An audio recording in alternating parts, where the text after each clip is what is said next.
안녕하세요. 구독자 여러분 반갑습니다. 주식톡입니다. 두산중공업 오늘도 줄다리기 끝에 빨간불을 만들어내지 못하고 마무리가 되었습니다. 오늘은 반등이 나와주겠지 하는 마음을 가지고 시장에 매일 임하실 텐데 지금 시점은 어쩔 수 없습니다. 유증에 대한 부담이 하루 이틀 만에 해결되는 게 아니기 때문에 너무 일일비 안 하셨으면 좋겠습니다. 내일은 주말이고 크리스마스입니다. 주식 생각 잠시 내려놓으시고 멘탈 회복하는 시간 가지시면 되겠습니다. 현재 종목에 대한 관심도가 떨어질 수밖에 없는데 저는 꾸준히 영상 리뷰해 드릴 생각입니다. 구독과 좋아요 한 번씩 눌러주시고 소통하는 방송인 만큼 궁금하신 점이 있다면 댓글 달아주시면 되겠습니다. 제 채널은 유한타증권사와 제휴를 맺고 있습니다. 현재 유한타로 거래를 하시거나 앞으로 사용할 의사가 있으신 분들은 지속적으로 무료 관리 도와드리고 있습니다. 기존에 쓰는 계좌를 바꾼다는 건 쉬운 일은 아니지만 그렇다고 어려운 일도 아닙니다. 유한타로 사용만 하시면 조건 없이 무료로 수익 관리 도와드리고 있고 제가 드리는 종목들만 매수해 주셔도 상관은 없습니다. 서브 계좌는 유한타증권사로 이용하셔서 좋은 인연 만들어 갔으면 좋겠습니다. 텔레그램 무료방에서는 현재 두중 유상증자에 대한 이런 브리핑 드리고 있고 시황 분석, 정보 공유, 멘탈 관리도 해드리면서 여러 방면으로 좀 도움을 드리고 있습니다. 여기 보시면 오늘 KEC 6에서 7% 수익 청산 드렸고 보유 중이었던 조이시티라던가 덱스터도 좋은 흐름 이어갔습니다. 주식은 언제나 돌발 상황이 발생할 수 있고 항상 좋은 흐름만 가져갈 수는 없습니다. 혼자서 고민하시는 것보다는 마음 편히 물어볼 수 있는 조력자가 있다면 더 좋아질 수 있다고 생각합니다. 주저하지 마시고 참여 원하시는 분들은 댓글에 나와 있는 제 번호로 문의 남겨주시면 감사하겠습니다. 그럼 구독, 좋아요 눌러주셨으면 영상 시작해 볼게요.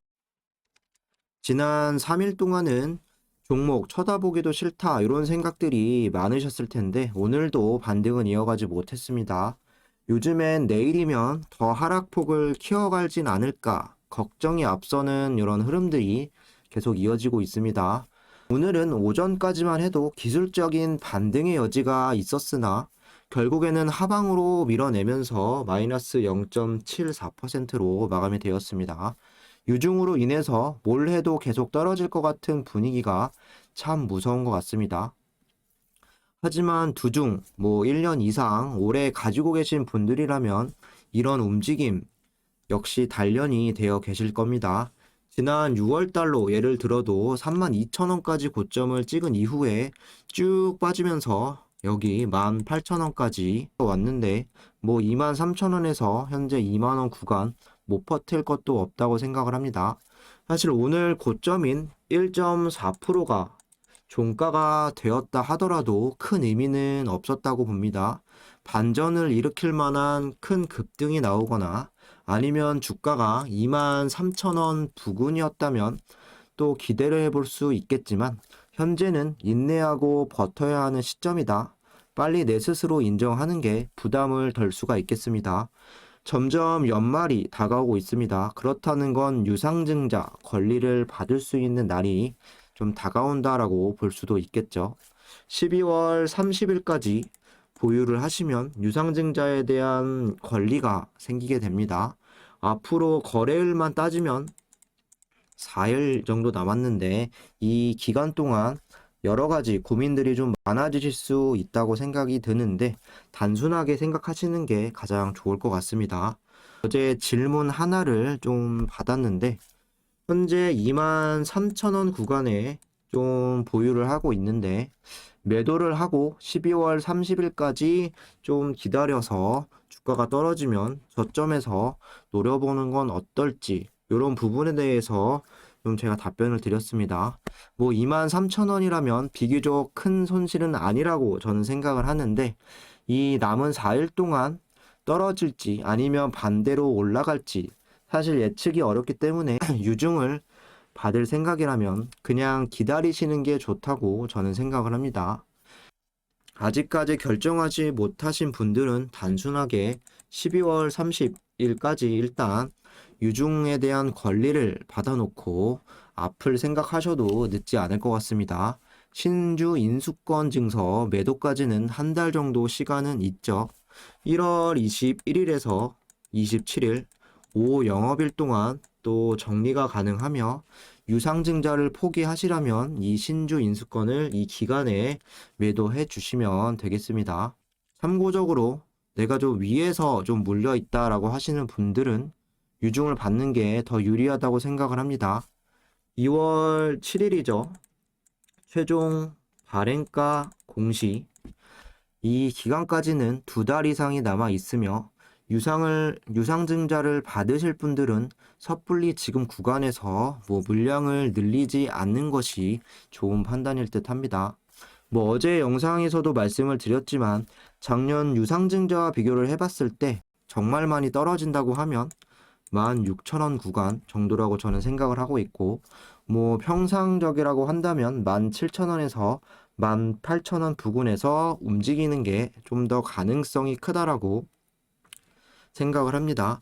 그렇기 때문에 현재 구간에서 좀 물량을 늘리는 건 의미가 없을 수 있고, 유중 기간 동안에는 신중하게 판단해 주시는 게 가장 좋을 것 같습니다.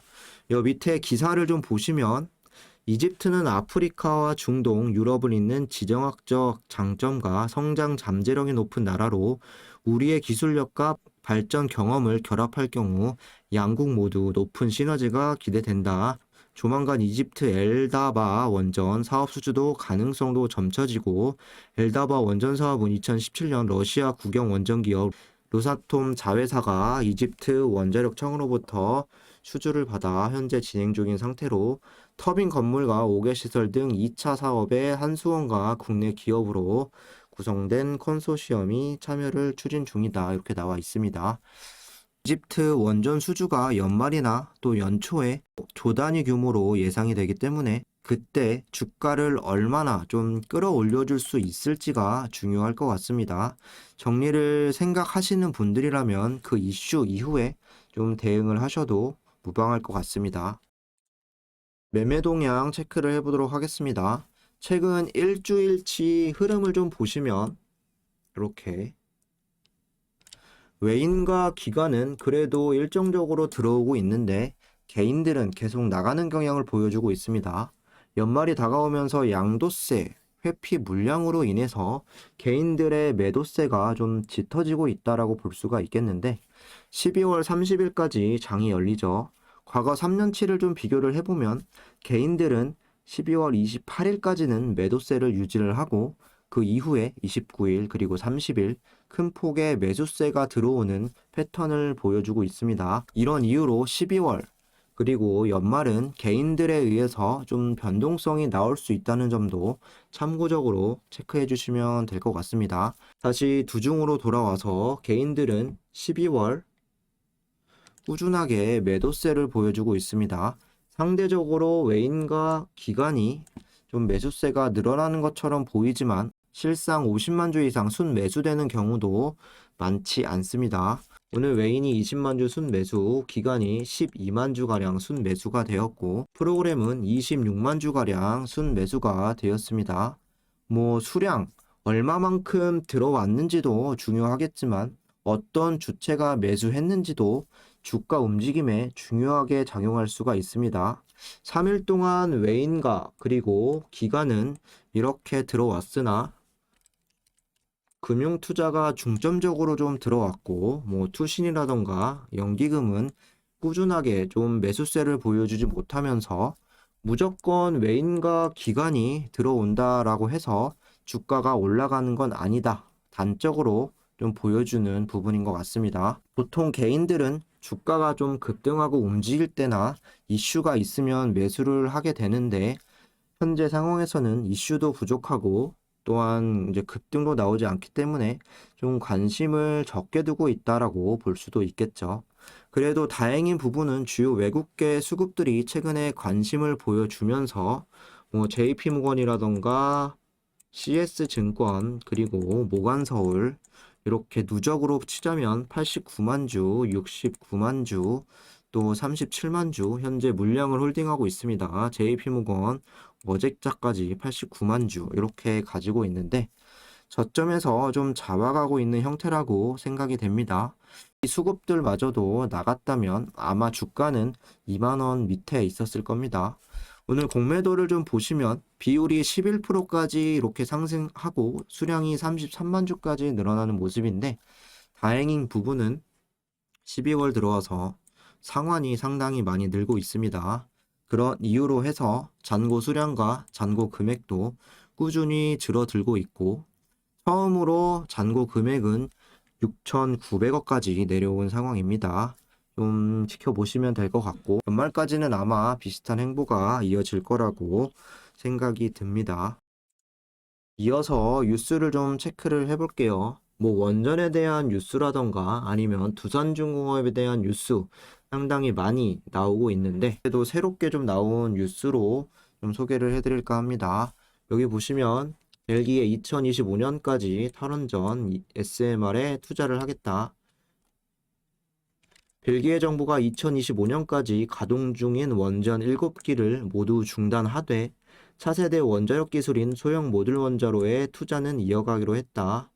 벨기에 연립정부 구성에 참여한 7개 정당은 기존 원전을 중단하는 대신 SMR에 약 1억 유로 1,345억 원을 투자하기로 합의했다. 벨기에는 국내 전력 생산의 절반 정도를 원전이 차지하고 있습니다. 벨기에는 2003년부터 법령에 탈원전을 명시했다. 현재 연정은 또 탈원전을 하겠다고 공약을 했지만 여러 의견들이 좀 갈리고 있습니다. 현재 에너지 확보를 위해 건설이 계획된 가스 발전소들이 과도하게 환경오염을 유발한다며 벨기에의 원자력 생산 능력은 일부 유지돼야 한다고 주장을 하고 있고, 정보 소식통은 이번 합의는 에너지 장관이 제시한 전략을 유지하면서도 한물간 현재 원전을 대신할 기술에 대한 투자 방법을 확정하는 방안이라고 설명을 했다.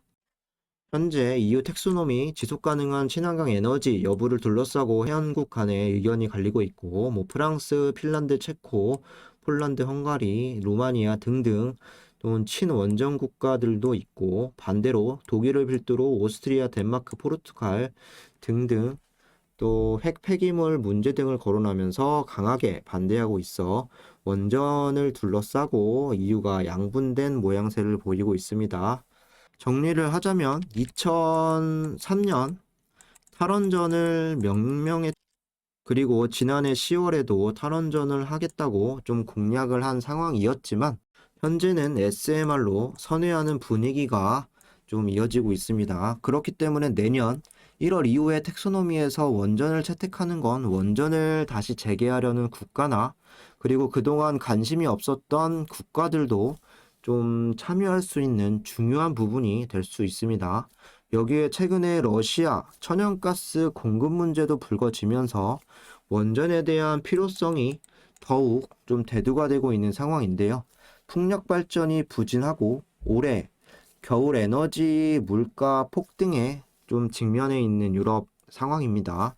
난방이나 전력 등 수요는 증가하는데 그로 인해서 또 정전이 될 수도 있다라고 유럽에서도 밝히고 있고, 러시아가 천연가스 공급을 늘리지 않으면서 에너지난을 좀 자립하기 위해서는 원전 개발이 필요할 수밖에 없을 겁니다. 여기에 탄소 중립이라는 이런 목표를 또 달성할 수 있는 첫 번째 에너지 공급원이죠.